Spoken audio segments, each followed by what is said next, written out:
Hi guys, today I will be reviewing the Maybelline Fit Me Dewy Smooth Foundation. If you want to see how this does, how it wears throughout the day, how it goes on, the coverage and all that, then just keep watching. So let's talk about the packaging of this Maybelline Fit Me. It does come in a very thick glass bottle. Yeah, that's kind of cool. But unfortunately, no pump. That's pretty common with drugstore foundations, but it just, kind of sucks. But what are you going to do, right? Let's look up the claims. Maybelline's website was having a little bit of trouble today, so I'm actually on the Ulta website. It sells for $7.99, and you get 1 fluid ounce of product, which is standard. Here on Ulta's website, there are 16 different shades. They have, a very light shade and then going to a darker shade. I think it's a pretty good shade range. I would like to see it a little bit darker, but there's a lot of in-between shades, but a pretty decent shade range.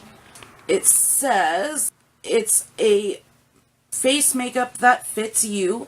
No oils, no waxes, and no nonsense, whatever that means.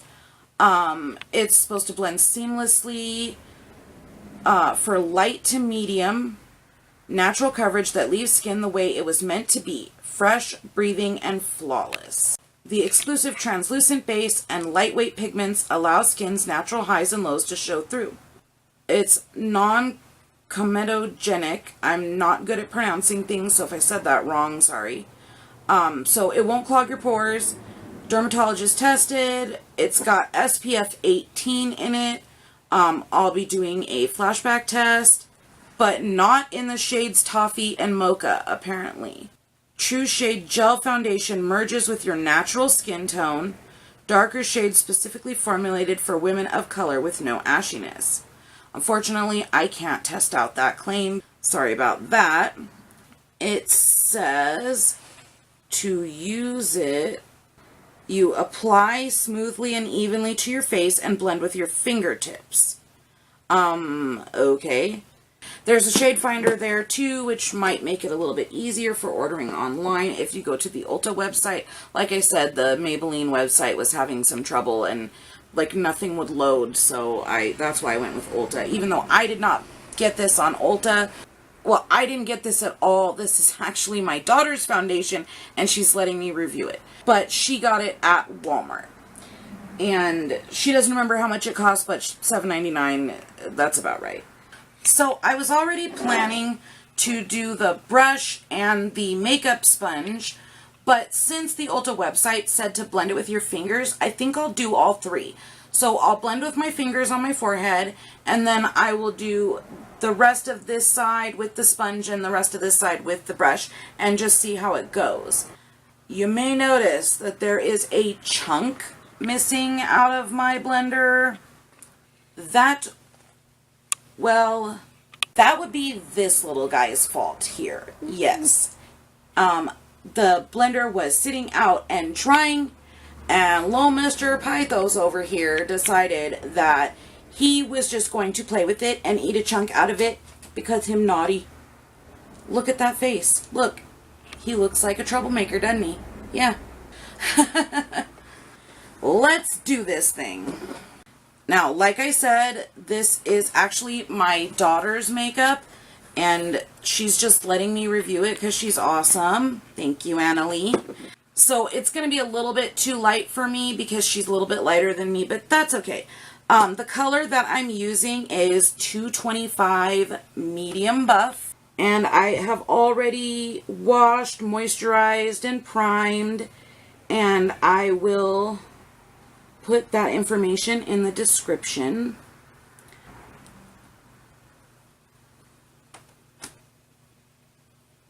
So, let's see. It's hard to tell the coverage up here because I don't really have any redness or anything going on.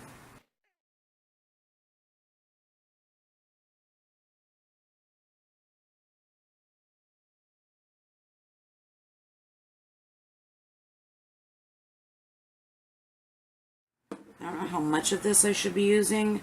I feel like I'm using a lot. I don't know.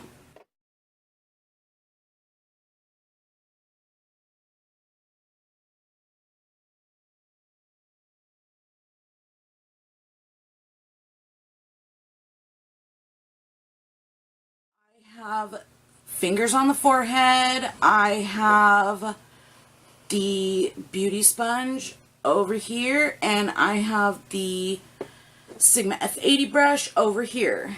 So far, like, the blending was very easy. I mean, it was a snap. I appreciate that in a foundation. I feel like the coverage is pretty low throughout. Like, I would say it's a light coverage, but it's definitely better coverage when I use the brush. And it does feel smooth. And I would say that it does have a dewy finish for sure.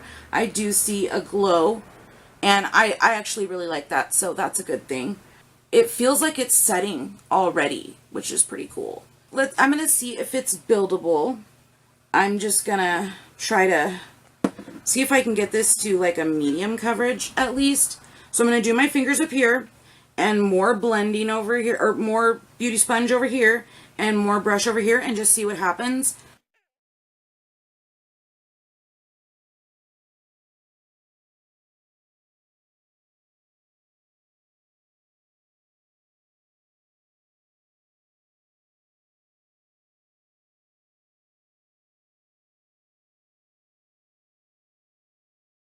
Okay, so it's definitely buildable.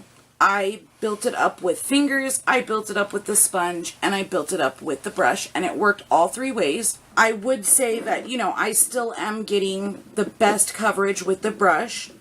So that's, you know, if you're looking for better coverage, that's probably the way to go. Although I am surprised at how well the fingers did, actually. I feel like I got better coverage with my fingers than I did with the sponge. So fingers might be okay too, but I really feel like right here I'm seeing the most coverage. I was able to build it up to a light medium coverage.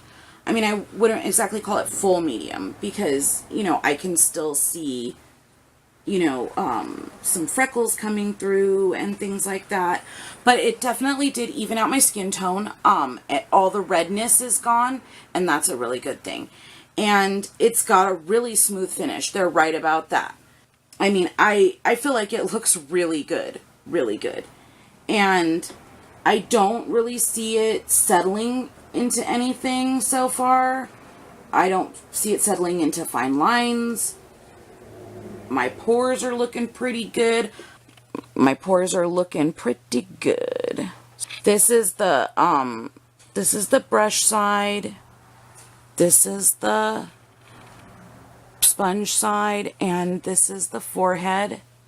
It's all looking pretty good. It's a dewy finish, but I don't feel like I look slick or greasy, and it's not sticking to any dry patches or anything. So it's looking pretty good right now. You know, it feels slightly tacky, but it's setting pretty well. And you know, I feel like right here when I use the brush, it really covered the dark stuff that I have going on. I'm actually really surprised at how well it covered here. You can see the difference. See, there's some darkness showing through on the side where I use the sponge, but it's so much lighter right here. So it's actually pretty good coverage. So I'm not going to put on a setting powder today. I'm going to do the rest of my makeup, but I'm not going to apply a setting powder because I really want to see how this foundation does on its own. Let me go ahead and do the rest of my makeup. All right, I've got my makeup all done. So it's been about 2 hours now that I've had this foundation on, and it's holding up pretty well so far. I'm a little bit oily, but not much at all. I don't see it settling anywhere. So, I mean, there's just a little bit of shine. It's just a little more dewy than it was before, but so far everything is the same. My makeup seemed to blend pretty well over it.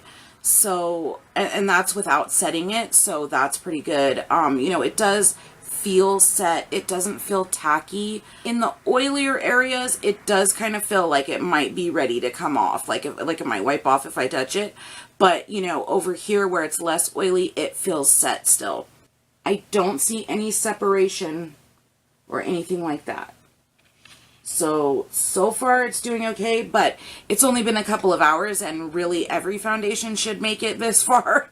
So, I mean, you know, we're not really into that yet.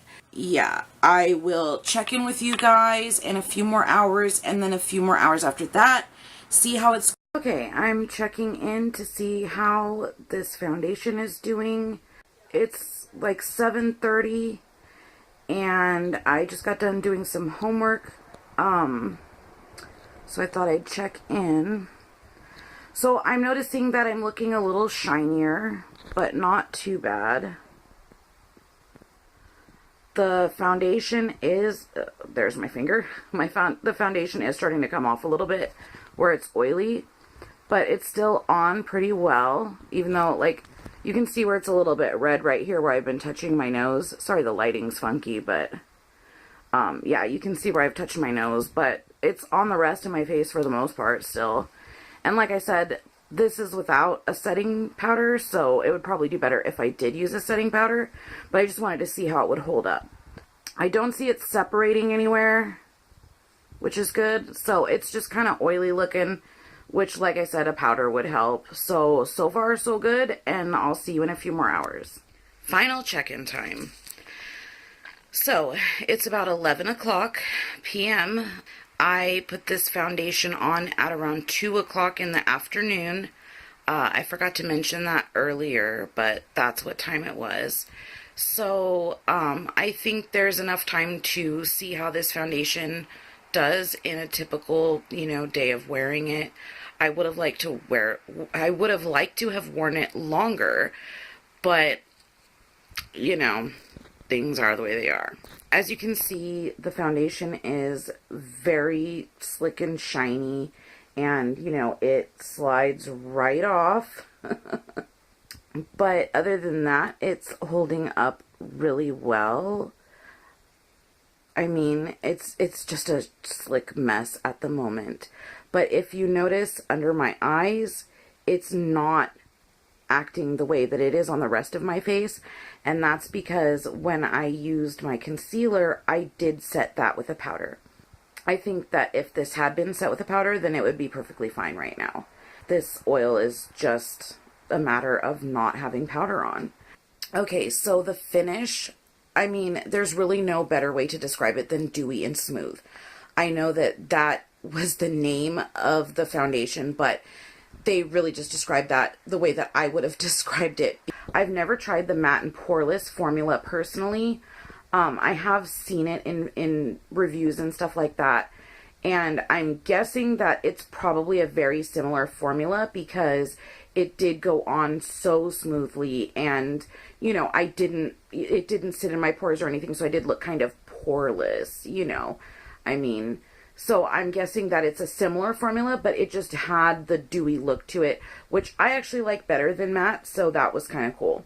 I did do a picture with a flash to see how it would do. And yeah, there is a lot of flashback with this. As to oxidation, I did not notice a lot of oxidation. I mean, it may be a little bit darker right now. It's hard to tell because the light that I'm sitting under is really yellow, and it always changes the color of my skin. You know, I'm hiding out in my laundry room, actually. But in, you know, just looking at it, you know, myself throughout the night and everything, I didn't notice any oxidation. So that's a good thing. The coverage I thought was pretty good. It was buildable, and I was able to get it to about a medium coverage. Well, I was amazed with, I mean, I'm a noob. I don't have a lot of experience with foundations, but I have tried a few over the years. I actually like this better than the one that I have been using for the last year or whatever, which is the Revlon Photo Ready Airbrush Effect. I actually like this better.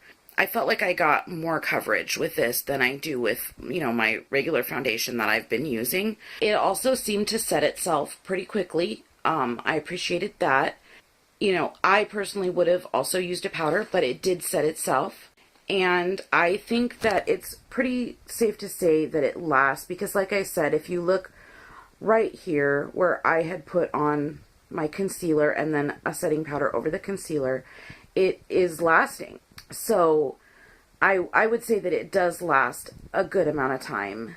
Therefore, with all of those things, and then considering that the price is only $7.99, and it might have been a little bit cheaper because, like I said, my daughter got it at Walmart, I would say that it's definitely worth the price. Definitely. This is something that I would personally buy again if I were in the market for it. That's all. Have a good day. Bye.